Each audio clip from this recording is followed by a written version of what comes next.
l'essentiel, si je puis dire, dans ce contexte, c'est que le Hamas nous a tendu un piège. Et ce piège, c'est celui de l'horreur maximale, de la cruauté maximale. Et c'est donc le risque d'un engrenage du militarisme. C'est davantage d'interventions militaires, comme si on pouvait, avec des armées, régler un problème aussi grave que la question palestinienne. C'est un deuxième piège essentiel, c'est celui de l'occidentalisme. C'est que nous voilà réduits avec Israël sur ce socle occidental qui aujourd'hui est mis en cause par l'essentiel de la communauté internationale. C'est quoi l'occidentalisme ? Eh bien, l'occidentalisme, c'est l'idée que l'Occident, qui a pendant 5 siècles géré les affaires du monde, va pouvoir tranquillement continuer à le faire. Et l'on voit bien, y compris dans les débats de la classe politique française, qui a l'idée qu'il faut, face à ce qui se passe actuellement au Moyen-Orient, poursuivre encore davantage le combat vers ce qui pourrait ressembler à une guerre de religion ou une guerre de civilisation, c'est-à-dire nous isoler sur la scène internationale encore plus. Ce n'est pas le chemin, d'autant moins qu'il y a un troisième piège, qui est celui du moralisme. Et là, nous avons en quelque sorte la preuve par 9, à travers ce qui se passe en Ukraine et ce qui se passe au Proche-Orient, de ce 2 poids 2 mesures qui est dénoncé partout dans le monde, et y compris dans les dernières semaines quand je me déplace en Afrique, au Moyen-Orient ou en Amérique latine, le reproche est toujours le même. Mais regardez la façon dont les populations civiles sont traitées à Gaza. Vous dénoncez ce qui s'est passé en Ukraine, et vous êtes bien timide face au drame qui se joue à Gaza. Mais vous êtes d'accord avec ça ? Je ne dis pas, parce que bien évidemment, je pense qu'il faut savoir évaluer chacune des situations. Mais prenez le droit international, deuxième critique qui nous est faite par le Sud global. Le droit international, nous sanctionnons la Russie quand elle agresse l'Ukraine, nous sanctionnons la Russie quand elle ne respecte pas les résolutions des Nations Unies, et voilà 70 ans que les résolutions des Nations Unies sont votées en vain et que l'Israël ne les respecte pas. Mais vous avez l'air, disant cela, Dominique de Villepin, de donner de l'eau au moulin de ceux qui estiment que les Occidentaux sont dans un péché d'orgueil. Est-ce que vous estimez qu'aujourd'hui les Occidentaux sont dans un péché d'orgueil ? Apolline de Malherbe, les Occidentaux doivent ouvrir les yeux sur l'ampleur du drame historique qui se joue devant nous pour trouver les bonnes réponses. C'est quoi le drame historique ? Le drame historique qui se joue devant nous... Le 7 octobre quand même d'abord, non ? Mais le drame du 7 octobre et l'engrenage qui, à partir de ce drame, peut nous conduire si nous n'apportons pas les réponses justes. Parce que vous savez, il y a bien sûr ces horreurs qui se passent. Mais la façon d'y répondre, elle est essentielle. Est-ce que nous allons... Mais que fallait-il faire ? Est-ce que nous allons assassiner l'avenir en trouvant les mauvaises réponses? Assassiner l'avenir. Pourquoi? Mais qui assassine qui? Mais vous êtes à la recherche. Non, je voudrais comprendre parce que c'est vrai que vous êtes dans un jeu.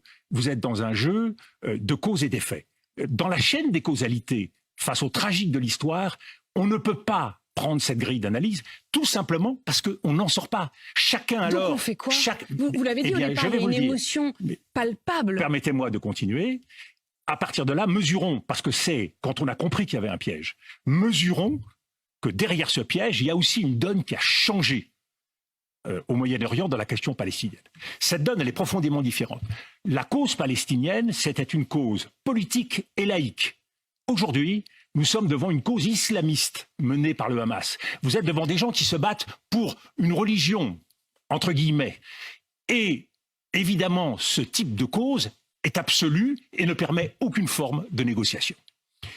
Du côté israélien, il y a eu aussi une évolution. Le sionisme, il a été laïque et politique, porté par Theodor Herzl à la fin du XIXe siècle. Il est devenu aujourd'hui très largement messianique, biblique. C'est-à-dire que là aussi, on ne veut pas transiger. Et tout ce que porte le gouvernement d'extrême droite israélien, continuant d'encourager la colonisation, évidemment n'arrange rien, y compris depuis le 7 octobre. Donc, dans ce contexte, mesurons que nous sommes déjà dans cette région devant un problème qui paraît profondément insoluble. À cela s'ajoute le durcissement des États sur le plan diplomatique, ce qui est en train de se passer.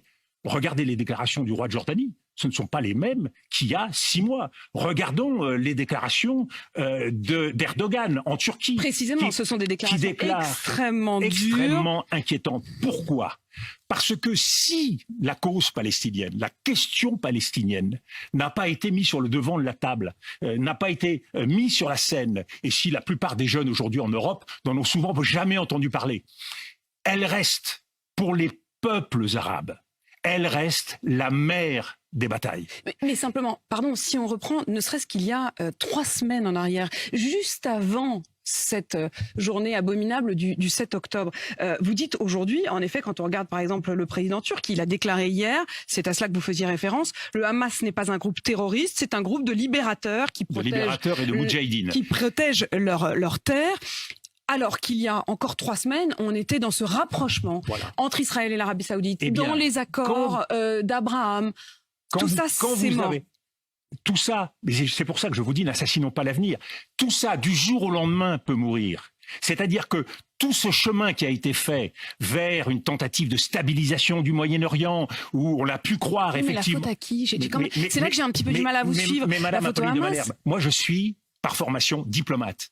La question de la faute, elle sera traitée par les historiens et elle sera traitée par les philosophes. Mais vous ne pouvez pas rester comme ça dans une forme de neutralité, c'est difficile. Mais je ne suis pas dans la neutralité, je suis dans l'action. Je vous dis simplement que chaque jour qui passe, on peut faire en sorte que ce cycle effroyable, c'est pour ça que je parle de piège, et c'est pour ça qu'il est si important de savoir quelle réponse on va donner, parce que avec sur ce durcissement et ce basculement, il faut aussi constater que sur la scène internationale, il n'y a plus aucun garde-fou. C'est-à-dire que la crise qui se déroule aujourd'hui au Proche-Orient, elle ne se passe pas comme les précédentes. Ni la voix des États-Unis, ni la voix de l'ex-Union soviétique n'a le poids. Personne ne contrôle ces États et la France, le voyage d'Emmanuel Macron. Mais une fois de plus, pas pour modifier un scénario du pire qui se déroulerait. Il est donc essentiel de comprendre que nous sommes aujourd'hui seuls face à l'histoire. Si je comprends bien, et que le problème ne se pose pas seulement au Moyen-Orient, mais regardez les réactions en Indonésie, en Afrique, au Nigeria. Tout ça forme un tout. C'est le nouveau monde dans lequel nous sommes. Et on ne traite pas ce nouveau monde, sachant qu'aujourd'hui, nous ne sommes plus en position de force. Nous ne sommes pas capables de gérer seuls, en gendarmes du monde, tout cela. Eh bien justement, qu'est-ce qu'il faut faire? C'est là où il est essentiel de ne se couper de personne sur la scène internationale. Quand vous entendez M. Blinken dire qu'il faudrait que les Chinois puissent nous apporter leur concours, quand vous voyez que c'est les Chinois qui ont fait en sorte d'améliorer les relations entre l'Arabie Saoudite et l'Iran, vous voyez bien aujourd'hui qu'on a besoin de tout le monde. Donc il faut changer. Y compris des Russes? Tout le monde. Je le dis. Tout le monde. Il faut aller demander de l'aide. Si les Russes, mais je ne dis pas qu'il faut aller demander de l'aide aux Russes, je vous dis si les Russes peuvent apporter une contribution en faisant en sorte de calmer un certain nombre des factions de cette région, eh bien cela ira dans le bon sens. Et c'est pour ça que je vous dis que l'Occident ne se replie pas sur elle-même.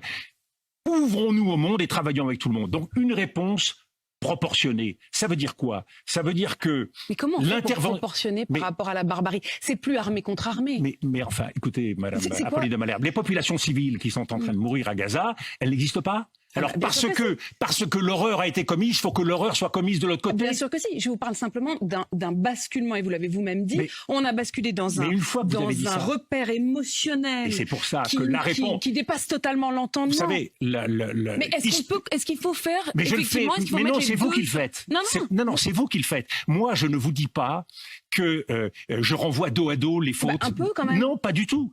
Pas du tout. J'essaye de prendre en compte ce que pense une grande partie de l'humanité et la majeure partie de l'humanité aujourd'hui. Mais est-ce que vous pensez comme cette partie de l'humanité? Mais je ne vous dis pas. Vous pensez comme quel côté de l'humanité? Mais moi, je suis français. Je pense comme un diplomate français, avec le souci de quoi? Et c'est pour ça que nous mettons en avant une politique d'équilibre, avec le souci de faire en sorte que nous puissions réparer, que nous puissions faire en sorte que les choses aillent mieux. C'est pour ça que je vous dis une réponse proportionnée, c'est-à-dire qu'ils prennent en compte qu'il y a certes un objectif à mener et qui est réaliste, de faire en sorte d'éradiquer les dirigeants du Hamas, de ceux qui ont commis cette horreur-là, et de ne pas confondre les Palestiniens avec le Hamas. Ça, c'est un objectif réaliste. Ça veut dire... Ça passe par quoi? Alors, une réponse mesurée qui soit attentive à ne pas éviter les souffrances des populations civiles aujourd'hui. Quand vous voyez qu'il y a quelques dizaines de camions qui sont passés, qu'il faut 100 camions par jour pour arriver à nourrir cette population de Gaza, prenons en compte cela. La deuxième chose donc, une réponse ciblée, qu'on définisse des objectifs politiques réalistes. Et la troisième chose, c'est une réponse couplée. Parce qu'il n'y a pas d'usage de la force efficace sans stratégie politique. Et la stratégie politique, elle est incontournable. Et on négocie avec qui? On parle avec qui? Alors, je reviens sur cet aspect d'usage de la force. Parce qu'il y a le sentiment, chez les Américains, et peut-être aussi en Europe, que Israël peut régler le problème tout seul. Je dis simplement que nous ne sommes pas en 1973 ou en 1967. Il y a des choses qu'aucune armée au monde ne sait faire. C'est gagner dans un combat asymétrique contre les terroristes. La guerre contre le terrorisme n'a jamais été gagnée nulle part. Et elle enclenche au contraire des méfaits et des cycles et des engrenages extrêmement dramatiques. C'est pour ça que Israël doit prendre en compte sa propre expérience. Joe Biden a eu raison de dire regardez ce que nous avons fait. Si l'Amérique a perdu en Afghanistan, si l'Amérique a perdu en Irak, si nous avons perdu au Sahel, parce que à force de ne pas reconnaître la réalité des choses, eh bien nous sommes entraînés. Eh bien c'est parce que c'est un combat qui ne se mène pas de façon simple et que c'est pas avec un marteau qu'on frappe sur un clou et le problème est réglé. Et donc il faut arriver à mobiliser la communauté internationale, sortir de cet enfermement occidental. Mais quand Emmanuel Macron dit justement, et il parle d'une coalition internationale. Mais oui, et quelle a été la réponse? Aucune. Bon, voilà. Donc, ce n'est évidemment pas la France ne va pas s'engager militairement sur le terrain. D'abord parce que personne ne le souhaite, que pour la partie d'usage de la force, les Israéliens sont parfaitement assez grands pour le faire, à condition de l'utiliser de façon efficace, mesurée et proportionnée. Donc cette proposition ne correspond pas aux besoins de la situation. Par contre, il faut une perspective politique. Et là, c'est difficile, parce que la solution à deux États, elle est sortie du logiciel politique et diplomatique israélien, et que, comme vous le dites très bien, dans le contexte d'aujourd'hui, ça apparaît quelque peu irénique que de dire on va essayer diplomatiquement de gérer les choses. Donc, il faut qu'Israël comprenne que pour un pays qui a un territoire de 20 000 mètres carrés, qui a une population de 9 millions d'habitants et que vous faites face à 1,5 milliard de personnes, et une fois de plus, on est trompé par le silence des États arabes et musulmans des dernières années. Mais les peuples n'ont jamais oublié que la cause palestinienne et l'injustice qui est faite aux Palestiniens était une source de mobilisation considérable. Prenons en compte cette situation, et je crois qu'il est essentiel d'aider Israël, d'accompagner. Certains parlent d'imposer, je crois qu'il vaut mieux convaincre, d'avancer dans cette voie-là. La difficulté, c'est qu'il n'y a pas d'interlocuteur aujourd'hui, ni du côté israélien, ni du côté palestinien. Il faut faire émerger des interlocuteurs. Alors évidemment, beaucoup de ces interlocuteurs... Mais quand on voit, par exemple, Emmanuel Macron a été reçu par Mahmoud Abbas... Oui, mais Mahmoud Abbas, il n'a pas été élu depuis des années... C'est pas à vous que je vais le dire. C'est pas à nous de choisir qui vont être les dirigeants de la Palestine. La politique israélienne n'a pas forcément voulu, au cours des dernières années, faire émerger un leadership palestinien. Beaucoup sont en prison, et l'intérêt d'Israël, parce que je le redis, c'était pas dans le logiciel et dans l'intérêt d'Israël à l'époque, pensait-il, c'était au contraire de diviser les Palestiniens et de faire en sorte que cette question palestinienne s'efface. Eh bien, cette question palestinienne, et c'est ça qui est nouveau, et c'est de là qu'il faut partir, parce que nos yeux doivent être dessillés, cette question palestinienne, elle ne s'effacera pas. Et donc, il faut la traiter et il faut lui apporter une réponse. Et c'est là où il faut du courage. Parce que ce que je veux dire, c'est que l'usage de la force est une impasse. Et là où vous voulez me faire dire ce qui aujourd'hui ne nous amène pas à avancer. C'est-à-dire que la condamnation morale de ce qu'a fait le Hamas, et il n'y a pas de mesure, il n'y a pas de mais dans ma bouche dans cette condamnation morale de cette horreur, ne doit pas nous empêcher d'avancer politiquement et diplomatiquement de façon éclairée. La loi du talion est un engrenage sans issue. Et c'est pour cela que la réponse politique doit être défendue par nous. Je trouve intellectuellement, je vais être, je trouve intellectuellement très séduisant tout ce que vous dites. On a tous à cœur et d'imaginer un pays dans lequel on se parle, on trouve des interlocuteurs crédibles, où on arrive à se mettre autour d'une table, où on ne fait pas usage de la force. Vous me faites penser à ce film de Woody Allen où il arrive dans une soirée d'intellectuels et où il y en a un qui dit regardez, vous avez vu cette tribune que j'ai écrite dans le New York Times contre l'antisémitisme, et les autres se gargarisent et disent oui, on a fait cette tribune, c'est magnifique. Il y a Woody Allen qui arrive et qui dit ouais, sauf que face à l'antisémitisme, j'ai jamais rien vu d'aussi efficace qu'une batte de baseball. Est-ce qu'il n'y a pas un moment où les mots ne suffisent plus? Oui, mais il se trouve en l'occurrence que la réponse de Woody Allen n'est pas la bonne, et nous en avons la preuve tous les jours. Parce que le bat de baseball, il ne vous explique pas pourquoi, depuis le 7 octobre, en 2 semaines, il y a eu 500 acte antisémite. Et donc, la responsabilité du politique, c'est d'être plus fort. Mais si vous étiez plus israélien fort que la aujourd'hui, facilité. est-ce que vous êtes, enfin, Apolline de est-ce qu'il est Malherbe. possible de ne pas du tout répondre? Je comprends. Encore une fois, je trouve. Mais je ne vous dis pas. Mais je ne vous dis pas qu'il ne faut pas répondre. D'ailleurs, Israël répond tous les jours. Et tout le monde a affirmé, et moi le Est-ce qu'ils sont premier, légitimes à se qui défendre avait aujourd'hui? mais je l'ai réaffirmé, il y a un droit, mais une fois de plus, ne mélangeons pas tout. Il y a un droit légitime à répondre, il y a un droit de légitime défense d'Israël. Mais ce droit ne peut pas être une vengeance indiscriminée. Et il ne peut y avoir de responsabilité collective du peuple palestinien pour les actions d'une minorité terroriste du Hamas. Et c'est pour ça qu'il Il faut faut donc trouver avancer. à cibler le Hamas. Mais c'est pour ça que je vous redis, la voie est étroite. Je ne renvoie personne dos à dos.